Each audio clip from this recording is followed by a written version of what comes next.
আসসালামু আলাইকুম, শান্তাস রেসিপি থেকে সবাইকে স্বাগত জানাচ্ছি। আজকে নিয়ে এসেছি নিমকি, যা চায়ের সাথে খেতে তো ভালোই লাগে, আবার ট্রাভেলিংয়ের সময় নিয়ে যেতে পারেন।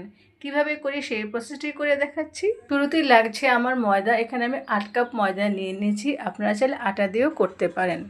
কিছু শুকনো উপকরণ অ্যাড করে নেব। দিয়ে দেবো 2 চা চামচ লবণ, 2 টেবিল চামচ চিনি, 1 চা চামচ কালো জিরা, 2 টেবিল চামচ বেকিং পাউডার। এই সব কিছু একসাথে মাখিয়ে নেব।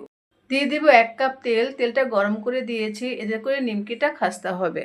তেল আর ময়দাটা ভালো করে ময়ান দিয়ে নেব। অল্প অল্প পানি দিয়ে ময়দাটা ভালো করে মাখিয়ে নিতে হবে। ময়দাটা একটু শক্ত করে মাখাতে হবে। ছোট লেচি কেটে আটা মাখিয়ে এভাবে পাতলা করে বেলে নিতে হবে। একটি চাকু দিয়ে এভাবে চিকন চিকন করে কেটে নিতে হবে। এতে চলে এসেছে ভাজার জন্য। গরম তেলের মধ্যে অল্প অল্প করে নিমকিগুলো ছেড়ে দিতে হবে।